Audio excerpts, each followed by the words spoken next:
자유학기제.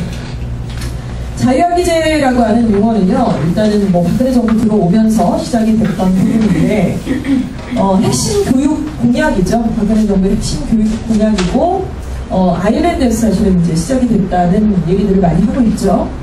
일단 자유학기제는 2016년도에는 전면적으로 도입이 된 거고요. 현재 초등학교 5학년인 학생들부터는 무조건 전체적인 자유학기제가 시행이 됩니다. 그러니까 1학년 딱 들어가가지고 1학기 정도는 시험을 안 봐요. 중간고사도 안 보고 기말고사도 안 보는 거죠. 자, 그럼 뭐 하죠, 걔네들은? 그러니까 이 목표는 일단 한 학기에 2차례 이상 종일체험 활동을 실시하고 학생이 스스로 진로체험 계획을 세우면서 학교가 출석으로 인정하는 자기주도 진로체험도 시행이 된다. 이 같은 학생들의 진로 탐색 활동 내용은 학교 생활기록부의 점수 대신에 서술형으로 기재가 된다. 이런 얘기입니다.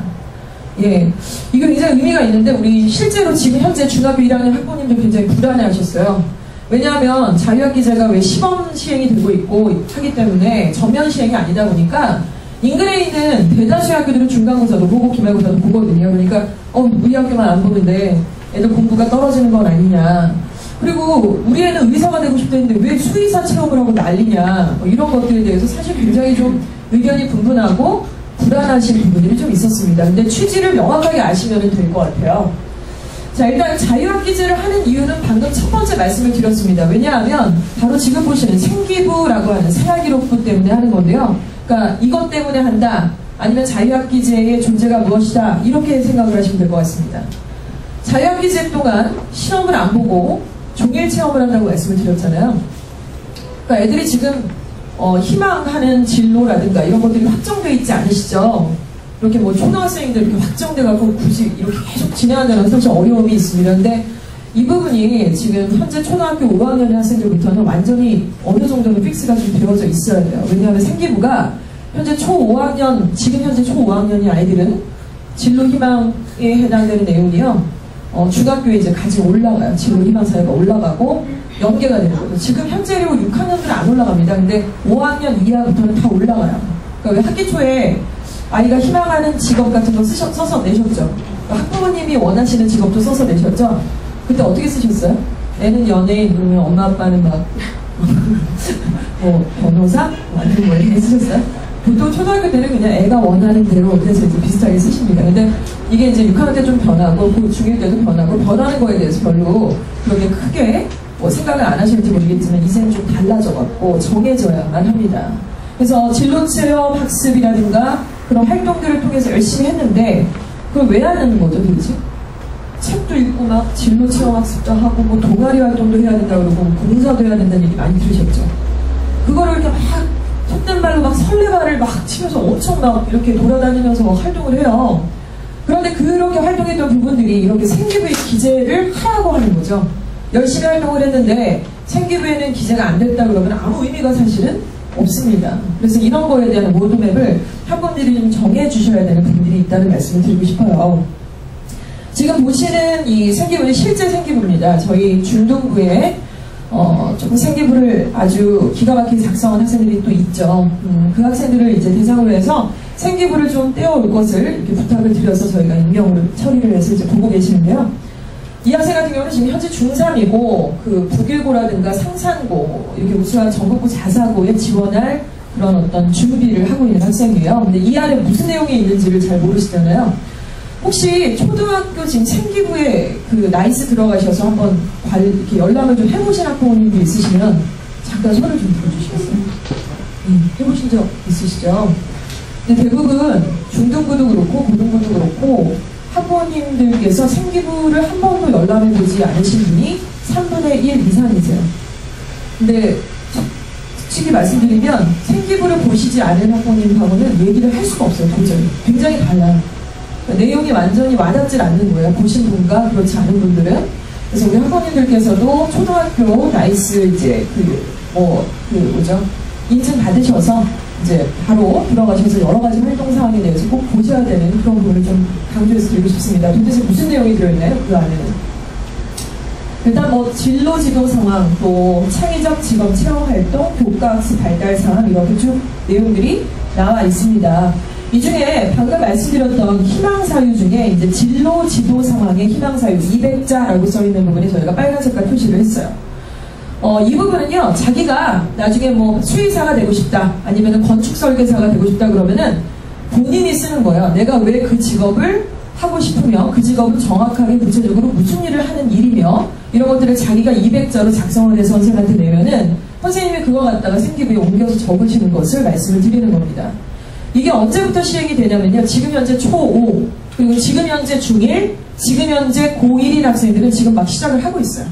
그래서 아까 말씀드린 것처럼 저 200자만 초5도 5학년 때 작성을 했으면 다른 생기부 중에 다 올라가는 건 아닌데 바로 이 200자 진로 활동 사항만 중등부로 연계가 돼서 올라간다는 말씀을 드리는 거죠.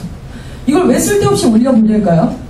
쓸데없이 올려보내는 것이 아니라 연계성을 보고자 하는 것입니다. 그래서 고등학교 입시에서 활용을 할 거고 대학교 입시에서 활용을 할 거다, 이런 말씀을 드리는 거죠. 자, 이렇게 되고 있는데 만약에 이걸 모르셨어요. 그래서 초등학교 5학년 때 아이가 밝고 맑게 자라기 위해서 축구를 하겠다 그러면 오케이 축구 선수 이렇게 막 쓰셨어요. 축구를 제대로 시키지도 않으시면서 애가 좋아한다고. 근데 중등부 때 축구 선수가 꾸민 애들이 얼마나 있겠어요. 실제로 불가능하잖아요. 중학교 때부터 시작을 하면 그때 또 바뀌어요. 또 고등학교 올라가면은 입시를 치러야 되니까 현실적으로 또 바뀌어요. 자, 이렇게 되면은 이제 나중에 되게 황당한 상황들이 벌어집니다. 그 생기부를 가지고 학생부 종합전형이라는 전형에 지원을 할 만한 시나리오가 전혀 안 나오는 거죠. 그러니까 이렇게 입시가 이제 자꾸 밑으로 내려오고 있고 공부를 뭐 고3처럼 빡세게 시키자 이런 차원의 문제가 아니라 최소한 이 아이의 진로의 기본 바탕을 두고서 생활기록부의 이 연계선상은 같이 만들어 가셔야 된다는 중요한 사항이 있습니다. 이해가 가시죠? 이렇게 말씀을 드리니까. 자, 지금 이 생기부 기재사항은요, 현행과 개선안이 조금 내용이 달라지고 있습니다. 2014년도부터는 이제 개선안이라고 보시면 되는데요. 이 안에 자동봉진이라고 해서 앞글자만 다시 제가 말씀드리는데 자율활동, 동아리활동, 봉사활동, 진로활동에 2,000자로 지금까지는 기재를 해왔어요. 그러니까 뭐 이걸 누가 쓰느냐? 그러니까 중학교 때 담임 선생님이 쓰시고요. 고등학교 때도 담임 선생님이 쓰시고, 동아리 담당 선생님이 쓰시고, 초등학교도 역시 마찬가지로 알고 있습니다. 그런데 글자 수가 조금 변했죠. 그래서 자율활동은 2,000자에서 1,000자, 나머지는 500자, 1000자 이래서 글자 수가 좀 바뀌었다 뿐이지 항목들은 그대로 다 들어가게 되어져 있습니다. 자, 그래서 글자 수가 바뀌었으니까 전체 생기부가 다 완성이 되면은요, 중학교 3학년 때 다 완성이 되고 고3 때 다 완성이 되면은 현행으로 따지면은 35페이지 정도의 이 내용이 나와요. 그런데 이제 글자 수가 바뀌었으니까 20페이지가 가장 노멀한 맥시멈한 어떤 케이스다, 이렇게 보시면 됩니다. 근데 실제로 20페이지가 다 안 나오는 학생들이 너무 많죠. 왜냐면 이게 어떤 내용이 들어가야 될지를 잘 모르기 때문에 써서 내라 그러는데 너무 성의 없게 낸다거나 뭐 그 글자 수를 잘 못 써서 낸다거나 이런 경우들이 있기 때문에, 그리고 실제로 되게 안타까운 것은 지금 공교육에 종사하시는 학부모님들께, 선생님들께서 이 생기부 활용 방안을 다 알고 계시는 것은 아니에요. 그러니까. 그래서, 저희가 이제 지난주 고등부 간담회를 했는데 그 학부모님들 중에 교사분들이 많이 계세요. 중등도 마찬가지고. 근데 이런 말씀 하시더라고요. 어머니, 솔직히 지금 그 어머니께서 이제 인근에 계시는 고등학교 수학선생님이신데, 도대체 왜 그 학교는 생기부에서 이런 부분을 안 하시냐, 이제부터 한다. 근데 선생님, 어머니, 근데 그 학교는 왜 이렇게 생기부 활동의 전체적인 이 적극성이 조금 제가 보기엔 좀 안타깝지만 떨어진다. 왜 그런 것 같으냐? 아니, 그거 학교 차원의 문제가 아니라 일단 그 담임이 누구냐에 따라서 사실 굉장히 다르다. 나도 이제 현업에 있지만 굉장히 그 부분이 복불복의 부분이 있다. 이런 말씀까지 하시더라고요. 그래서 제가 느낀 건 이거죠. 학부모님이 하셔야 될 부분들이 있어요. 다 이거를 커버하실 수는 없습니다, 사실은. 그러나 분명히 학부모님들이 알고 계셔서 그걸 커버하셔야 될 부분들이 있기 때문에 말씀을 드리고 싶습니다. 그래서 20페이지 전체가 이제 어떤 식으로 운영이 되고 있는지를 좀 보시면 될 것 같고요. 지금 7페이지 중에 이제 2페이지에 해당되는 내용들 보고 계시는데, 바로 여기가 중학교 이제 그 생기부 내용 중에 진로 희망 사유입니다. 이런 거 많이 보셨잖아요. 그쵸? 학기 초에. 학생은 뭐가 되고 싶어, 학부모님은 뭐가 됐으면 좋겠다라는 내용들을 여기다 이제 쓰는 거예요. 근데 초등학교 5학년을 기준으로 했을 때 중학교 1학년, 고등학교까지 쭉 오면 한 번만 수정 가능하다라고 하는 지침과 권고사항이 있습니다. 그러니까 계속 바뀌면 안 돼요. 학년마다 바뀌고 이러면 안 된다는 말씀을 드리고. 이해가 가시죠? 그래서 바뀌더라도 예를 들어서 뭐 초등학교 때는 과학자가 되고 싶다. 이랬는데 중학교 때는 뭐 생명공학자가 되고 싶다 이렇게 구체적이면 괜찮습니다. 근데 막 연예인 되고 싶다 그랬다가 뭐 갑자기 뭐 박사가 되고 싶다 그랬다가 막 대통령 되고 싶다 그랬다가 이러면은 이제 참 준비 너무 안 하셨다 이제 이런 느낌이 좀 든다고 보시면 될 것 같아요. 여기 이제 이렇게 쓰는 내용이 되겠고요. 참고로 이거를 제대로 좀 쓰게끔 하기 위해서 중등부랑 고등부는 신입생 발생을 할 때마다 저희가 200자리 다 쓰게 만들고 수정사항을 거기다가 이렇게 첨삭을 해줘요. 그러니까 그냥 쓰라 그러면 너무 이렇게 뭐라 그럴까요? 추상적인 얘기들을 쓰고 막 이렇게 글짓기를 하는데 구체적으로 그 희망하고 있는 직업이 정확하게 어떤 일을 하고 있는지 아이들이 잘 모르거든요. 그래서 첨삭을 미친 듯이 해주죠. 그러니까 나중에 보면 한 70% 정도가 고쳐져 있는 경우가 있는데 이렇게 준비를 한번 해보고 첨삭을 받고 그 다음에 학교에서 써서 내라 그러면 그걸 좀 이렇게 수정해서 써서 내면 된다. 이렇게 말씀을 드리고 싶습니다. 지금 현재는 고1들이 지금 막 이거 하고 있어요. 학교에서 써서 내 그랬더니 이제 그걸 써서 내고 있고 네. 그래서 이 내용을 뭐 이걸 시작으로 해서요, 어머니 200자, 이 진로희망사유 200자를 필두로 시작해서 중학교 3개년 동안에 자동봉진에 활동되는 내용들이 아까 말씀드린 1000자, 500자 이렇게 쭉 내려간다고 보시면 돼요. 그래서 자율활동은 뭔가요? 자율활동. 학교에 뭐 교내 행사들 있잖아요. 축제라든가 뭐 체육대회라든가 뭐 이런 여러 가지 활동들을 말씀을 드리는 거죠. 교내 경시대회라든가 자, 그리고 동아리 활동은 굉장히 또 중요합니다. 근데 중학교를 딱 올려 보내시면은 중등부 간다할 때 학부모님들 그런 얘기를 하시더라고요. 이걸 막 말씀을 드리니까 어머님들보다 그분들이 훨씬 더 어떠시겠어요? 훨씬 진지하세요. 지금 당장 써야 되고 모를 뻔했어. 웬일이니? 막 이러면서 진짜 이렇게 막 보시는데 이런 얘기 하시더라고요. 동아리 활동이 그리고 진로 활동이 사실은 이 진로 희망사유하고 굉장히 지금 시나리오상 이렇게 딱 맞아떨어지면 제일 이상적이라고 우리가 판단을 하고 있어요. 저희가 판단하는 게 아니라 전반적으로. 근데 중학교 딱 올라가면은 이 동아리라는 거를 중1 때 애들이 원하는 것을 이렇게 다 맞춰줄 수가 없잖아요. 그러니까 학교에 있는 동아리가 쫙 정해져 있고 아이들이 약간 몰아서 너희까지는 이거 해. 너희까지는 저거 해. 약간 이런 식이란 말이에요. 애들이 의사와 별로 관계없이. 그런 경우는 어떻게 하냐? 이런 얘기를 좀 설명을 하시더라고요. 그래서 제가 드린 말씀은 일반적 케이스 같은 경우는 중1, 중2, 중3의 동아리 활동이 다 달라질 수 있거든요. 그래서 중2, 중3으로 갈수록 그런 시나리오를 그리셔야 되고 특별히 과학고나 이렇게 특수목적고를 준비하는 학생 같은 경우는 그 학교에 그 관련된 동아리가 없는 경우가 꽤 많습니다. 특히 과학고는 뭐 이만저만 준비해야 되는 게 아니잖아요.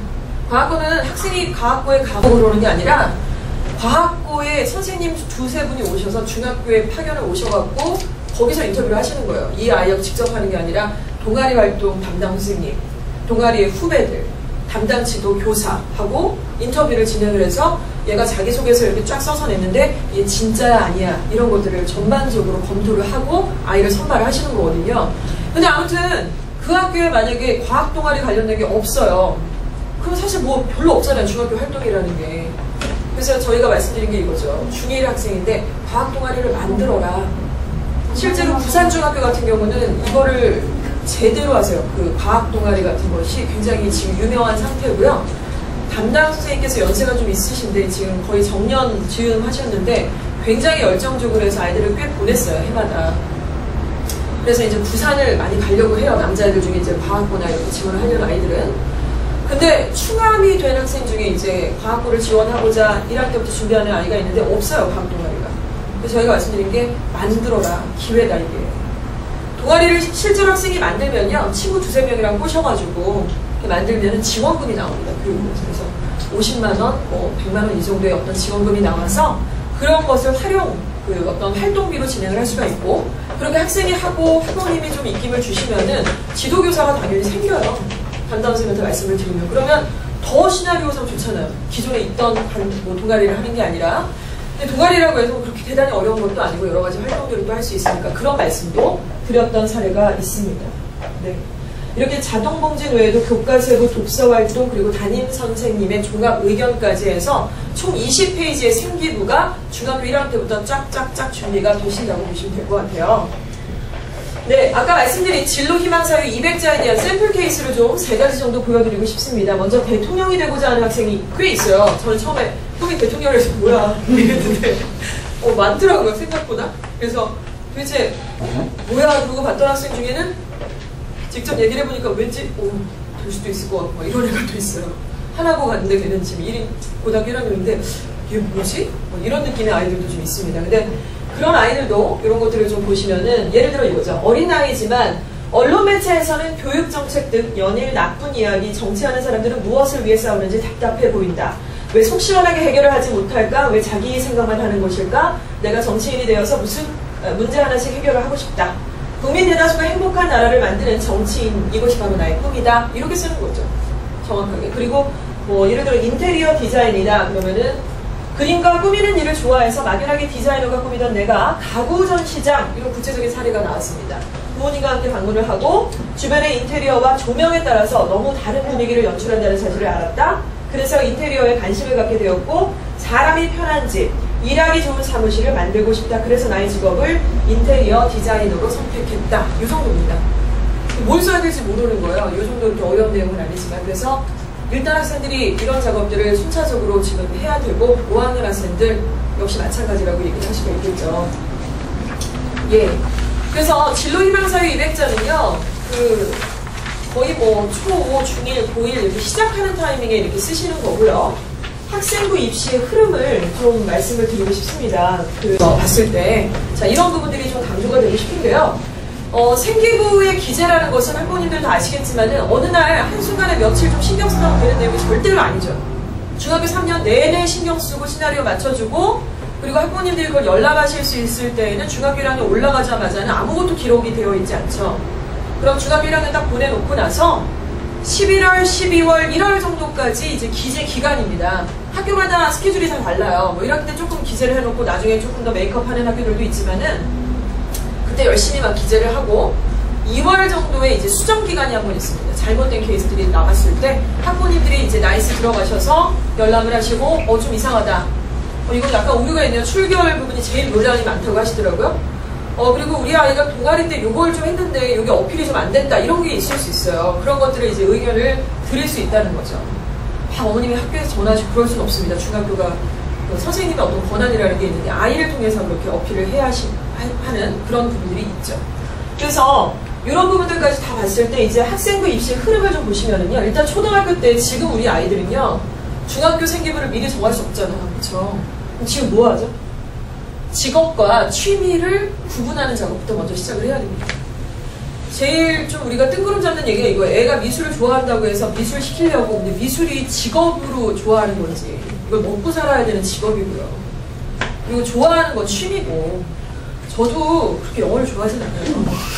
먹고 사는데 영어를 이렇게 좋아하냐? 지금은 좋아합니다만 제가 학창시절에 영어를 그렇게 좋아하지 않아요. 저는 국어를 원래 문학을 좋아했던 사람인데 직업과 취미는 굉장히 다르다는 거죠.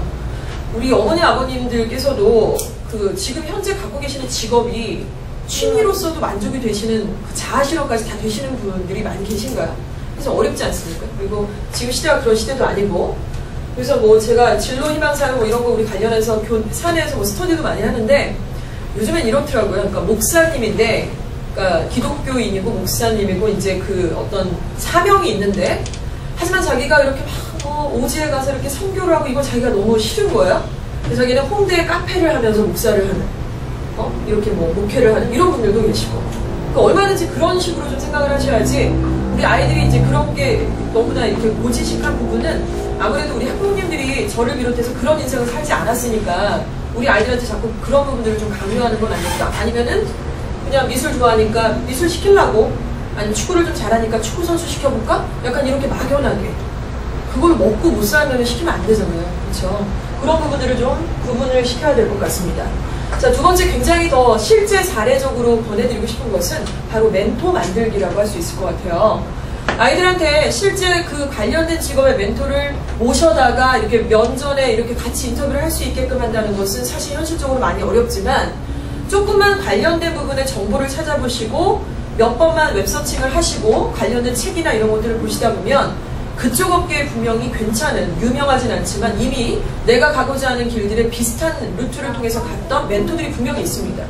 그래서 중등부 때, 중등부 학생 중에 가끔 우리가 이제 선생님들이 좀, 얘가 너무나 의욕이 없고 지금 현재. 애들이 막 중2, 중3은 인간이 아니잖아요. 중2. 막 이러고 다녀요. 사람이 아니고. 근데 너무 애가 공부도 잘할 수 있는데 의욕이 상실된 아이들 같은 경우도 있다고 해서 면담을 신청할 때가 있습니다. 그래서 제가 그 학생하고 얘기를 했더니 자기는 e스포츠 사업을 하고 싶다는 거예요. 그래서 e스포츠 사업이 어떤 건지 구체적으로 알고 있니? 그랬더니 막 얘기를 하더라고요. 그러면 너 그 산업을 통해서 어떤 회사에서 어떻게 해야 돼? 뭐 이랬더니 자기가 알기로는 뭐 LG나 그러니까 자기가 이랬대요. 야구를 너무 좋아하는데 자기가 어떤 신체적인 조건이나 이런 걸 다 따져봤을 때 자기가 야구 선수는 못 되겠고 그러니까 야구단에 입단을 해서 자기가 그런 부분에 대해서 매니저의 역할을 해주고 싶다. 뭐 이런 얘기를 하길래 오 생각이 있네. 되게 괜찮잖아요. 그래서 그럼 너는 네가 얘기하는 그런 일들을 하는 사람이 현재 있어? 자기가 보기엔 있는 걸로 알고 있대요. 구체적으로 알고 있어? 구체적으로 누군지 모르겠대요. 야 그럼 생각을 해봐. 그 사람이 지금 LG나 삼성이나 어딘가에 누가 있겠지. 또 그 사람이 도대체 전공은 뭘 했고 대학은 어느 정도를 나왔으며 그리고 매니저라는 거는 입사하자마자 누가 매니저를 시켜요. 밑에 바닥 사원에서는 어떻게 시작을 했는지 그 루트를 한번 알아봐라. 웹서치 다 나와 있습니다. 진짜. 그래서 그 사람의 이름을 가지고 다음 주에 나랑 다시 미팅하는 거야. 2차 미팅. 그래서 이제 2차, 3차까지 같이 아이하고 얘기를 했어요. 이런 게 바로 멘토를 만들어주는 작업이라고 생각을 합니다. 자, 그리고 독서 활동이죠. 독서 활동은 그냥 묻지마 독서가 아니라 인문사회, 전공, 그리고 여러 가지 분야의 다양한 독서를 해야만 하는 부분들은 초등 과정에서 인성 때문에 상당히 중요하고요. 배경 지식 때문에도 상당히 중요합니다. 아이들이 멘토를 직접 만나거나 직업이나 취미 활동이라는 것을 체험한다는 데 한계가 있기 때문에 간접 체험을 통해서 우리가 이런 경험에 간접적 경험을 노하우를 취득을 해야 되기 때문에 독서 활동도 상당히 중요하죠. 초등과정에서는 이런 부분들이 일단 전반적으로 좀 필요하고요. 동기부여가 5, 6학년 때 된다 그러면 가장 이상적 케이스들이 계속 발생을 하고 있다고 말씀을 좀 드리고 싶어요. 자, 그리고 중학교 올라갑니다. 중학교 올라가면은 이제 자유학기제에 다 속하게 되실 거예요. 자, 그럼 이 아이들이 진로를 선택하는 작업을 중1 때 거의 정해지게 됩니다. 그렇게 되고 자기주도 학습이라는 이 용어가 굉장히 중학교 과정에서는 강조가 되고 있다고 보시면 될 것 같아요. 자기주도를 학습을 어떤 식으로 진행을 했느냐, 이게 이제 가장 키워드죠. 예를 들어서 자기가 플래너를 이렇게 작성을 해가지고 자기의 취약 과목이 수학이었는데 그 부분에 대해서 열심히 공부하다 보니까 성공을 하게 됐다. 거짓말이죠. 중고등학생은 절대로 한 번에 성공할 수 없는 그런 집단입니다. 반드시 도움을 줘야 되는 선생님이나 멘토나 부모님의 역할들이 있으셔야 돼요. 그게 나중에 보시면 자기소개서 안에도 분명히 그 요인이 들어가야지만 되는 거고요. 말이 안 되잖아요. 애가 뭐 혼자 있는데 갑자기 무슨 공신이 들어와가지고 어느 날 막 이렇게 뜻이 통해가지고 공부를 잘했다. 이런 일은 없습니다. 그래서 이런 부분도 상당히 중요하고 또 역시 초등과정에서 연결이 되는 인성과 독서 부분도 연계된다고 보시면 될 것 같아요. 자, 그리고 이제 고등학교 딱 올라오면은 이제 성적이죠. 뭐 내신 아까 말씀드린 것처럼 최소 2.3등급 정도 안에는 들어야 어디 가서 명함 내밀 수 있고요. 그리고 이제 그 관련된 세부 활동들이 참으로 중요합니다. 진로 활동 어떤 식으로 진행을 했는지, 동아리 활동, 그리고 교과 활동들 이런 것들이 이제 어떻게 진행됐는지 생기부를 통해서 확인이 될 수가 있겠고, 대입 전형에서는 학생부 종합 전형, 학생부 교과 전형, 그리고 학생부 그 생활기록부 안에 여기 좀 생소한 용어가 있으실 거예요. 소논문이라는 건데요. 소논문이라고 해서 막 엄청난 몇 페이지짜리 논문이 아니라 아까 말씀드린 것처럼 20페이지짜리 생기부가 있잖아요. 그럼 그 안에 진로활동이라고 하는 그 란에 1000자의 기재사항이 있습니다. 그 안에 400자에서 500자 정도 분량이 되는 소논문이 들어가야지 돼요. 근데 이 소논문의 존재를 아이들이 전혀 몰라요. 지금 고등학생들도. 그러니까 아이들도 모르고 학부모님들도 거의 모르시는 것 같아요. 소논문에 대해서. 예를 들어 한 사례를 말씀드리겠습니다. 저희가 고등부에서도 당연히 생기부를 이제 걷었죠. 좀 놀라운 그 생기부의 기재사항을 보여줬던 두 학교가 나타났어요. 다는 아니었고, 그 중에 한 학교가 선일여고였고요. 그리고 대성고였습니다. 대성고 다니는 남학생 같은 경우는 이 학생이 이제 과학 관련된 뭐 경찰이 되고 싶다, 과학 수사대 이런 역할들을 좀 해주고 싶다. 그래서 이 학생은 너무나 좋았던 것이 뭐냐면 중3 때 이미 그 진로 적성에 대한 확신을 가지고 고등학교 과정을 시작을 했다는 거예요. 대부분 고1이 돼도 제가 어떻게 벌써 정해요? 아직 성적도 모르는데 다들 이런 반응이세요. 대부분이. 성적이 나와봐야지 알죠. 그리고 자꾸 보채지 좀 마세요. 아직 결정한 거 아닌데 무조건 할 수는 없지 않습니까? 약간 이런 반응인데 늦어요. 그러니까 생기부 계속 활동이 들어가고 있는데 시나리오가 안 나오잖아요. 그렇게 되면. 자, 근데 이 학생은 아무튼 그냥 정해서 그 학교 축제 때도 관련된 과학 어떤 그 실험을 하는 또 화학 실험, 뭐 지문 인식 뭐 이런 관련된 부스를 자기가 만들어요. 그래서 이제 그런 활동들을 하고 교내에서 관련된 주제로 토론 대회를 할 때 2학년들과 같이 경합을 해서 대상을 또 받습니다. 그러니까 이런 시나리오가 너무 괜찮은 거예요. 그래서 얘한테는 저희가 좀 안타까웠던 건 소논문이 없었어요. 그래서 너 소논문을 겨울방학 때 꼭 해라. 이렇게 이제 얘기를 해줬고, 또 다른 학생은 여학생인데 이제 선일 여학생이었습니다. 이 학생의 생기부를 봤더니 놀랍게도 소논문이 들어가 있었어요. 그래서 너 도대체 어떻게 한 거야? 엄마가 이거 하라 그랬냐? 그랬더니 그게 아니라 학교 차원에서도 말씀드린 것처럼 내신이 2.3등급 이상이 되는 아이들하고 이걸 하는 거지 5, 6등급 아이들하고는 아예 그거 하지도 않습니다. 그래서 1학년 때 뭐 이렇게 성적이 나와서 2학기 때까지 이렇게 딱 추론을 해보니까 전교에서 2.3등급 이내 아이들을 딱 추론했어요. 그래서 얘네들의 진로 희망 사유를 봤더니 경영경제 쪽, 인문사회 쪽, 교육 쪽, 과학 쪽 이렇게 다 나눈 거죠. 그래서 지도교사 선생님을 한 번씩 이렇게 할당을 해드립니다.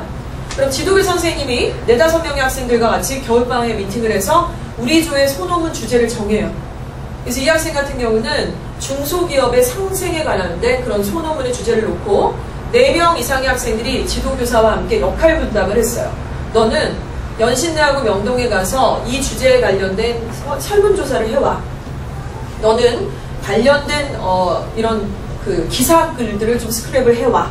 그리고 너는 관련된 논문에서 중요한 어떤 팩트가 있는 내용들을 준비해와. 이런 식으로 이제 나눠가지고 그 소논문의 진행사항들을 기재를 하는 거예요. 그래서 예를 들어 뭐 선일여고 1학년 이주아 학생은 중소기업의 상생이라는 주제를 가지고 지도교사 누구와 함께 소논문 작업을 진행을 했고, 이 학생의 역할은 연신내와 명동인가에서 어떤 주제를 놓고 설문조사를 해오는 과정이었습니다. 이렇게 지도교사가 쓰시는 거예요. 이해가 가시죠? 그래서 이렇게 들어가는데 이게 또 기가 막힌 게 지금 이게 되게 노멀해져 버렸어요. 우리만 모르지 다 알아요 지금. 지금 현재 어떠냐면 입시 이 사교육 중에서는 맨날 저한테 문자 오고 메일 오는 게 소논문 플러스 자기소개서에서 150만원, 뭐 180만원 특강 이런 게 지금 굉장히 많고요. 저희 조카가 지금 한영 외고 2학년에 재학 중이에요. 근데 이제 한영이 대원이 제일 좋고 그 다음에 한영이잖아요. 그러니까 뭐 거의 한영 같은 경우는 평균 2등급인 아이들이 90% 정도가 나오는 정말 우수한 학교죠. 우리 예일이나 지금 충암에서는 평균 2등급의 학생이 몇 명일까요? 5%가 안 됩니다, 지금 현재. 반대의 이런 분위기에 속해 있는데. 근데 얘가 이제 전학을 갔어요, 사실. 편입을 했어요. 여기 일반고를 다니다가 편입을 거기를 했는데, 이 학생이 딱 가니까, 뭐, 이미 벌써 다 같은 문과고 영중과를 갔어요. 영어 중국어과를 갔는데, 한 반에 35명의 학생들이 있으면은, 일반계 고등학교는 이겁니다. 우리 다 같이 문과! 뭐 이런 거예요. 근데 여기는 이제, 우리는 문과 중에 너는 경영경제, 쟤는 뭐 교육 쪽이래 뭐 이러면서 고1인데 벌써 자기네들이 무슨 질에 대해서 이미 너무나 정확하게 알고 있는 거죠. 그래서 역시 마찬가지로 우수한 고등학교에서도 내신이 좋은 학생들을 먼저 추려내가지고 그 학생들을 위주로 학교에서 그런 활동들을 해줍니다. 근데 이제 저희 조카가 거의 못 승석한 거죠. 전학도 받고 성적이 그만큼 안 되니까. 그러면 이제 거기 엄마들이 가만히 계시나요? 뒤에 돼지 엄마가 계시잖아요. 돼지 엄마가 계시잖아요. 아, 뭐라. 누구누구 전화가 왔는데 상태 괜찮대. 이렇게 된 거예요. 그래서 걔 근데 경영경제 쪽이래. 이러니까 찔른 거죠. 저희 형님한테 전화해가지고 이번에 전화 오셨다면서요. 그런데 우리 애들 이렇게 해갖고 박사학위 가진 사람하고 소논문 작업 이번에 할 건데 들어오실래요? 형님 어떻게 했어요? 완전 쫄아가지고 돈이 얼마인지 물어보지도 못하고 너 좀 예! 이렇게 하신 거죠. 그래서 제가 얘기를 듣고 그래서 얼마냐? 그랬더니 좀 비싸요. 얼만데 몇 명인데 한 6명, 4명 이렇게 하는데 60만 원이래요. 괜찮네. 한 명당 10만 원씩 하고 3주 한대요. 3주 딱. 괜찮네. 한 명당 그래 60만 원이면 한 명당 10만 원, 10만 원이면 괜찮네. 한 명당 60만 원. 66에 36, 360만 원. 3주에. 뭐지? 지금 처음에 그 얘기를 듣고서 되게 좀 기분이 안 좋았어요. 사실은 너무 황당하죠. 그게 3주짜리 뭐 얼마나 대단한 게 나온다고. 그것도 박사학위면 뭐 대단한 것도 아니고 너무 이게 사교육에 조장된 거품이 있다는 생각이 들었는데 거듭 알아보다 보니 어떤 내용이냐면 이거더라고요. 소논문은 이제 너무 일반적이에요. 근데 서부학부는 소논문의 존재를 몰라요. 기가 막히게. 그런데 소논문 너무 일반적이라서 소논문 다 씁니다. 그런데 스카이나 서성환이 정도의 관련한 학생부 종합전형의 소논문은 퀄리티가 너무 다르더라는 거죠. 그러니까 그걸 때문에 하는 거예요. 걔네들이 명지대를 학생부 종합전형으로 가려고 소논문을 360만 원 주고 하는 게 아니라, 그러니까 이것도 준비하고 논술도 준비하고 같이 준비하는 그런 것들이 이미 너무나 이렇게 딱 정해져 있고요. 대치동에는 지금 뭐 성공학원을 비롯한 이렇게 비교과만 전문적으로 만들어주는 학원들이 굉장히 지금 인기몰이를 하고 있어요. 그 학원은 국영수 전혀 안 가르치고요. 자기소개서 특강, 그리고 뭐 중국어 자격증, 한국사 인증반 이런 것들만 이제 하는 학원이에요. 그러면 이제 대원하고 한영의 문과 학생들이 다 몰리는 거예요. 그걸 다 따고 이제 근데 그게 여름방학 때 뭐, 겨울방학 때 뭐 이게 딱 정해져 있는 그런 어떤 시나리오대로 하는 거죠. 근데 제가 이렇게 복잡하고 머리 아프고 더군다나 이렇게 비싼 돈이 걸려있는 말씀을 불편하게 드리는 이유는 일단 첫 단추는 무조건 진로 적성을 먼저 정하셔야 되고 생기부에 대해서 학부모님들이 정확한 이해가 좀 필요하다는 겁니다. 누가 360만 원 들고서 그거를 해야 된다 그러면 그냥 하시겠어요? 다 알아보고 하셔야죠. 할만하면 하는 거고 아니면 안 하는 거고 대체안이 있으면 다른 걸 하셔야 되는데 모르면 휩쓸리게 돼 있잖아요. 그러니까 그게 굉장히 좀 중요하다는 말씀을 드리고 싶습니다. 예, 초등부부터 중등부까지의 자유학기제 프로그램 좀 말씀을 드리고 싶습니다. 저희 학원에서는 그 내신 기간이 제일 강사들이 좀 힘들고 빡센 기간을 거치고 있어요. 그래서 한 3, 4주 동안은 이제 정규 수업이 딱 스탑이 되고 중고등부 같은 경우 학교별로 내신 대비를 하게 되는데 올해부터 이제 자유학기제 아이들이 발생을 하다 보니까 이 담당 강사가 따로 정해줘야 되는 상황이 벌어졌죠. 그래서 진행했던 그 자유학기제에서 학원의 프로그램을 간단하게 좀 설명을 드리면요. 일단 첫 번째는 이런 생각이 들었습니다. 다른 학교들은 다 시험을 보는데 중간고사, 기말고사 시험이라는 걸 통해서 아이들이 실력이 많이 좀 좋아지잖아요. 집중력도 하고 공부도 하고 몰아치기도 하지만 그런데 안 보니까 학력이 떨어진다는 걱정들이 좀 있으셨는데 어찌됐건 영어 부분에서는 아이들이 가장 취약한 문법 또 팔품사, 라이팅 이런 것들에 대해서 3주짜리 특강이 들어갔죠. 그래서 간단한 라이팅 특강 이런 것들을 통해서 아이들이 서플리먼트를 한 40페이지 정도를 작성을 해서 첨삭을 받는 그런 내용들을 했고 실제로 문법을 자기가 나와서 저처럼 이렇게 PPT로 발표를 하는 이런 시간도 가졌습니다. 이게 되게 중요하죠. 알아야 가르치잖아요, 사실은.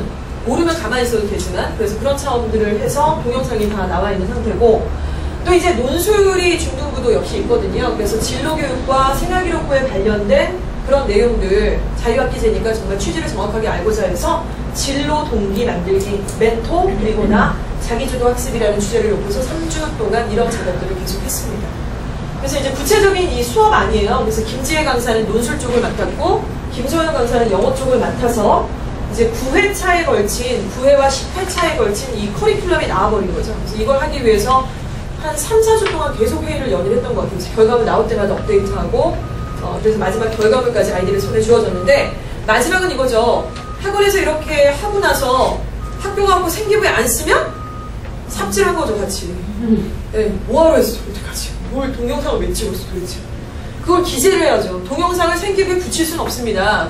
이건 2D잖아요. 그런데 글로 써야죠. 어떤 걸 했다. 학원에서 했다는 얘기 하지 말고 그냥 이렇게 아이들하고 같이 문법을 앞에 놔서 발표를 하는 그런 작업들을 같이 했다. 뭐 이런 얘기들을 쓸 수 있죠. 자, 이런 부분들이 좀 있었고요. 자, 논술에 대한 말씀을 좀 드리고 싶습니다. 이주아 어학원이 초중등부에는 논술이라는 프로그램을 같이 진행을 하고 있어요.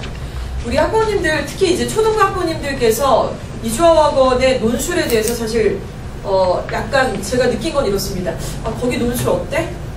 거기가 그렇게 막 논술 전문적으로 하는 거는 아니잖아요. 솔직히 맞습니다. 저희가 전문적으로 하지 않고요. 인력도 논술에 막 올방을 하고 있고 이런 것은 아니에요.